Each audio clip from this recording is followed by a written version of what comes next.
угуп атабыз. Алло, саламатсызбы? Саламатчылык. Мен Арахан Кирзамбаевичке рендедим эле. Жанагы сиз жакшы эле сүйлөп атасыз. 386 миллионду жанагы желип кеткени, ичилип кеткени билип атасыз. Анан ошону кыргыз эле төлөтпөй эле ошону ким жеди, ким алды, таап төлөтүп койсоңуз жакшы болот эле да. Рахмат. Сурооңузга рахмат. Мен ошону таап, ошолорду кустурбаш үчүн Мадумаровду ошол жогорку кеңешке киргизбей атпайбы. Биз бүтүн Кыргызстан уткан сайын кайра мыйзам бузуулар менен өткөн жерден өтпөдү деп ошол трибунага жеткирбей атпайбы. Өткөндө эле ошол Нурлан мырза менен ошол жерде биз сөз кылганбыз, парламенттик комиссиялардан майнап чыгабы деген темада. Мына 1 саат сүйлөшкөнбүз. Комиссиялардан майнап чыкпайт деп мен ошол жерде айттым эле, кесе айттым эле. Бирок ошондо да жакпайт да, мына кесе айткан киши жакпайт да, майнап чыкпайт. Мына канча ай болду ошондон бери? Январь өттү, февраль, март, апрель, мына 4-чү ай кетип баратат. Жогорку кеңештин комиссиясынын иши бүтө элек.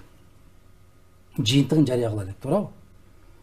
Ошол эки буу казандын жарылгандыгы эмне үчүн жарылды деген сөздүн үстүнөн жогорку кеңеш комиссия түзгөн дагы 4 айдан бери комиссия иштеп бүтпөй атат да. Эмне үчүн жарылды деген сөзгө жооп таппай атат. Анын ичинде баягы тийиштүү кишилерди ал жака бул жака баягы мондай базарларда шарик ойнотот го, жана эмнеге катып алып, кесенин ичине катып алып, мындабы, андабы деп ойнотот атат. Мына сиз айтып аткан жанагы эмне дагы Сарпашевдин мезгилинде бир учурда Кытайдын жарандарынан 600 канчасы кыргыз паспорту менен колго түшкөн Дубайда. Сарпашев бир дагы жооп тарткан жок. Андан сырткары канча миң аттестат туура эмес басылган Грейстен. Сарпашев эч кандай жоопкерчилик тартылган жок. Себеби эмнеге? Өзүнүн кезинде КСДПнын өтүшүнө өтө чоң салым кошкон азамат да.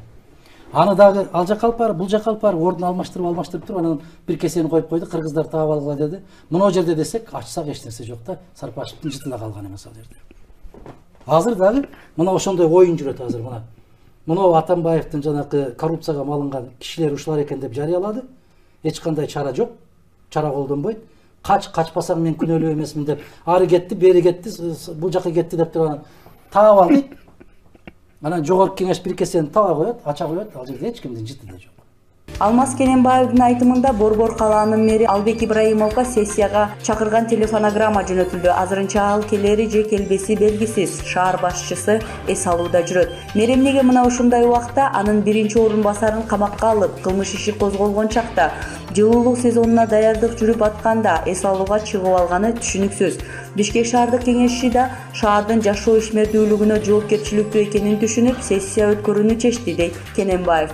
Ал эми коалициялык көпчүлүктүн лидери Таалайбек Сагынов бул кезексиз сессияда депутаттар Борбор калаа мэри Албек Ибраимовго ишеним көрсөтпөөсү да күтүлө турганын билдирди. Кыязы эс алууга кеткен Албек Ибраимов ошондон ары биротоло эс алат окшойт.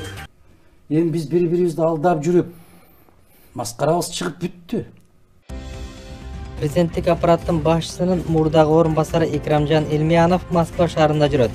Бул тууралуу анын жакындары Азаттыкка кабарлашты.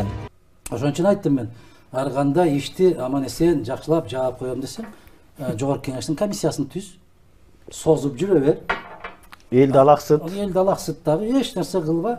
Анан ортосунан бир баягы Ош базарын күйгүзүп кой. Элдин баары баягы Бишкек жылуулук борбору бул жакта калды дагы, Ош базарынын күйгөнү менен чуулдап жатып калды да. Эмнеге күйдү экен деп.